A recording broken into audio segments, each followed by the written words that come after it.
Hi, boys and girls. Well, let's find out what Otto does now. Chapter 7, Monday, March 5th. Money saved minus $6.10 because now he was in the hole because he owed Mom the money for the apples.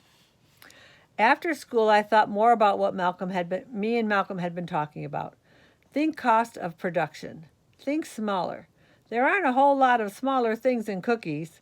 They're even smaller than apples, not including the enormous black and white cookies at Schnuds grocery store. Mom only gets those on special occasions, which means not often enough. Apparently, I'm getting a haircut isn't a special occasion, but I usually get a lot of hair snipped off. That should count for something. Here's a list of other occasions I think are cookie worthy and Mom doesn't. Dentist appointments. I ate all my vegetables without complaining. Lexi didn't annoy me all day. It only happened twice, ever. Our soccer team won or tied or barely lost. Just because. People love cookies. The year before, the PTA threw a bake sale and earned more than $1,000. The PTA lady got her picture on the school newsletter and everything. They were awful cookies, too. Most only had one chocolate chip in them. Some didn't have any, which means technically they weren't even chocolate chips. Everyone knows a chocolate chip cookie is only good for the number of chocolate chips that are stuffed inside. But people didn't complain because the bake sale was for a good cause. Now that I think about it, I bet those stingy no-chip PTA cookie ladies were cat lovers. But I would make my cookies better. I would include lots of chips inside, and I couldn't think of a better cause than my getting a dog. I'd probably sell out of cookies in 5 minutes. Cookie ingredients were pretty cheap too, right? I'd wash that Lexi smirk down the sink like a half-chewed spear of broccoli. I've never baked anything before, but how hard could it be? Oh no. He's going to try to make cookies. Mom was upstairs on her computer, but I would show her how responsible I was by baking my fantastically perfect cookies all by myself. We had all of the ingredients sitting in a pantry. I just needed to mix them in a bowl and bake them. I'd have to be an idiot to mess this job up. But apparently you have to be a math genius to bake stuff. I found a recipe in a cookbook that looked easy, but only made 36 cookies. I'd need at least 100 cookies to make any real money.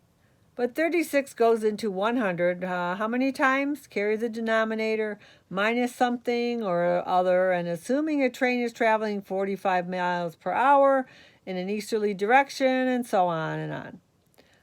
So I didn't know how much of everything I needed, but I was going to throw in plenty of chocolate chips, more than one for every cookie. Take that, cat-loving PTA ladies. The PTA called their cookies the Amazing Curriculum Cookie because the money went toward school curriculum. It was a lousy name, almost as lousy as the name Flutternutter. Almost. Because there's no name worse than Flutternutter. But I could do way better. Names are important, like horseradish.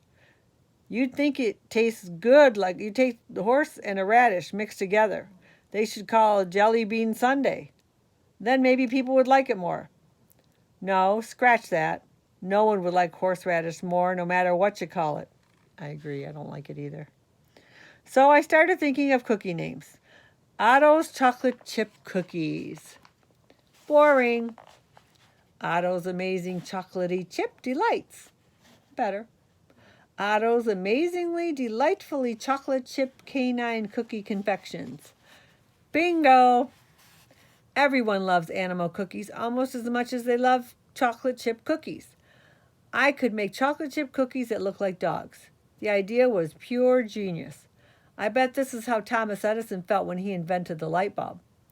When people think of a great idea in comics, they have a light bulb draw over their head. What did people draw before Thomas Edison came around? Torches? Anyway, I didn't have time to think about ancient history all day. I needed to get to work. Lexi wasn't the only artist in the family. I would paint pictures of dogs on every cookie with Mom's icing tubes. They'd be so artistically excellent that Lexi would be begging me to make her posters for her. Otto's amazingly delightful chocolate chip canine cookie confections. 2 chips per cookie. 2 chips? Take that, Lexi. 2 chips? That's it? For a whole cookie? Ooh. I looked at the recipe. I needed to melt butter, so I put 2 sticks in the microwave.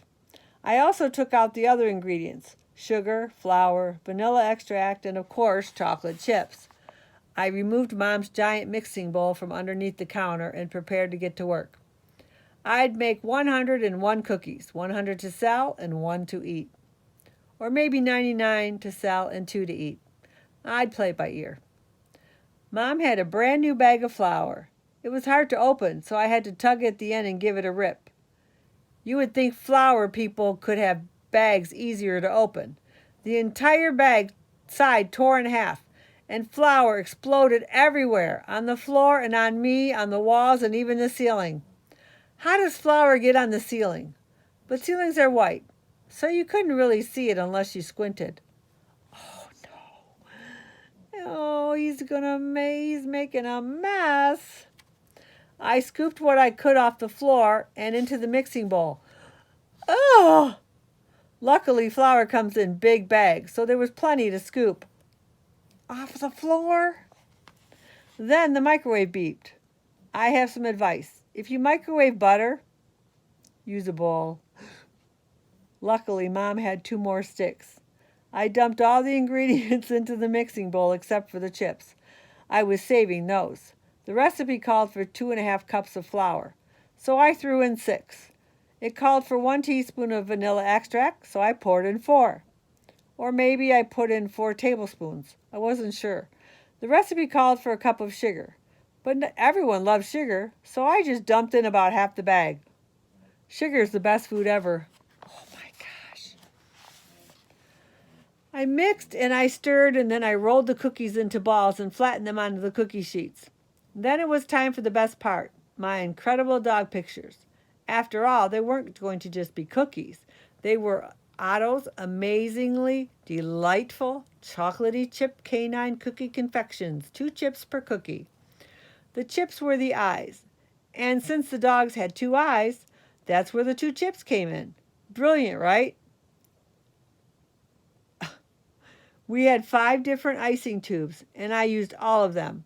Red icing for the dog's nose, green icing for its mouth, blue icing for its ears, yellow for its leash, and purple just to add purple. I know dogs don't have blue ears or green mouths. In the art world, you can practically do anything. It's called artistic license. It's not like a driver's license, though. Moms don't get mad if you draw stuff, but drive the car down the driveway, and you're grounded for 2 weeks. Oh my gosh. I want to know what genius designed icing tubes. It wasn't Thomas Edison, that's for sure. You had to squeeze hard, and then the icing plops onto it and makes a mess. My dog designs look like blobs of random colors with 2 chocolate chips in the middle. I would have to change the name since there was nothing dog-like about my cookies anymore. So I grabbed my notebook to write down new ideas. Otto's amazingly delightful randomly colored cookie confections.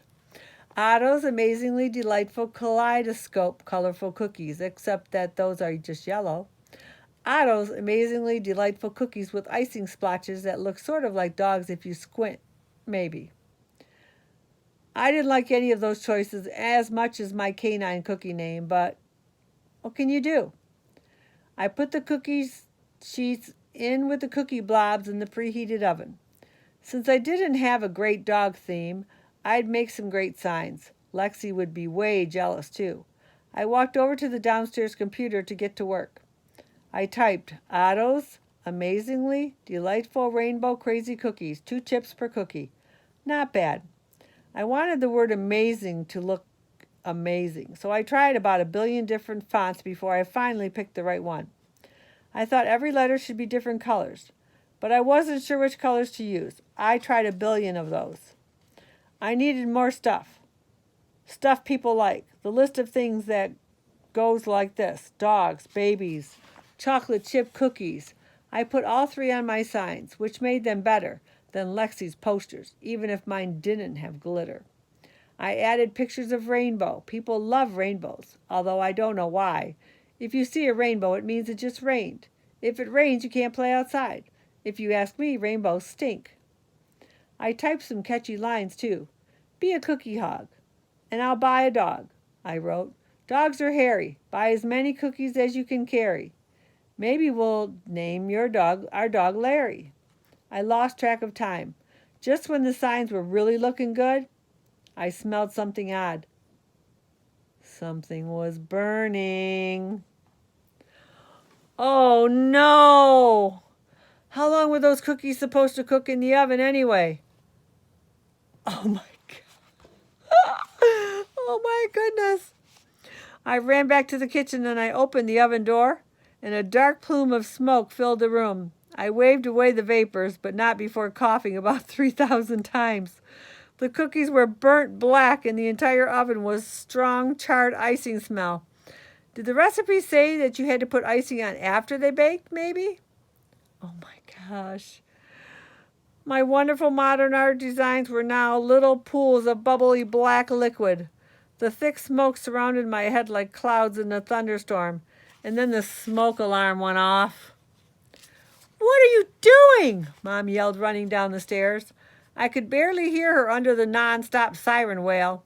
Mom held a broom and tapped the button on the ceiling alarm with the handle, and it stopped blaring. I thought the house was on fire, she shouted. The alarm was no longer beeping, so she really didn't need to scream anymore. I think she just yelled because that's what moms do when they're angry.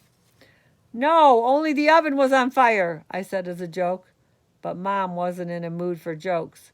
She opened the sliding glass kitchen door so the smoke could seep out of the room.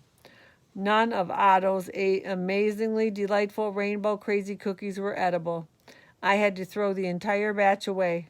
I wanted to bake a second batch, but Mom said I was forbidden from using the stove again for the rest of my natural-born life. Oh my gosh. Oh my goodness. I asked if she might change her mind when I was 76 years old, but she said that was a fat chance of ever happening. Mom's mood was as black as burnt cookies. But I've made some great signs, I protested, and I don't even need to put glitter on them, like some people I know. You wouldn't want signs to go to waste, would you? She would. Mom didn't budge. She told me it was dangerous to burn food like that. It was irresponsible, and I was lucky that she didn't ground me for the rest of the month. You can't ground me. I need to earn $500, I complained. Mom kept up the frown.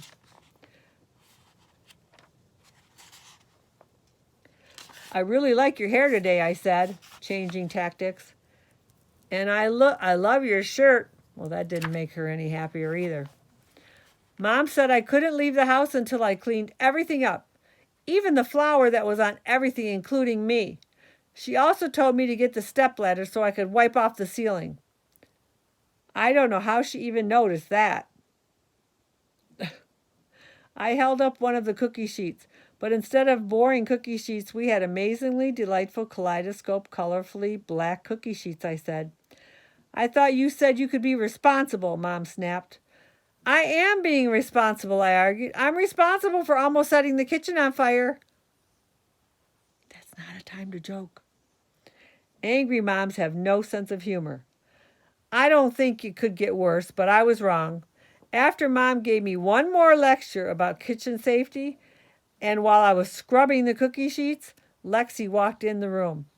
She had been studying with friends, one after another. I guess she was done now. Burnt icing does not come off of cookie sheets easily, by the way, and neither does burnt cookie dough. As I scoured, Lexi wore a gloating grin. Interesting strategy, she snickered. Convince Mom to give you $500 or you'll burn the house down? That's not my plan, I huffed using the plastic scraper to get off the particularly stubborn, hard-crusted dough crumb.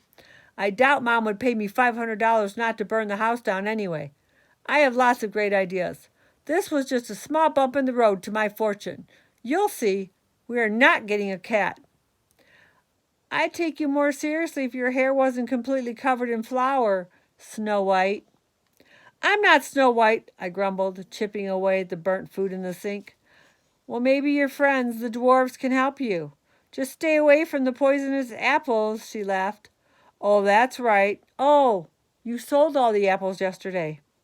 I'm not Snow White, I growled, shaking my head. Unfortunately, when my head shook, a cloud of flour erupted in the air, which made Lexi laugh harder.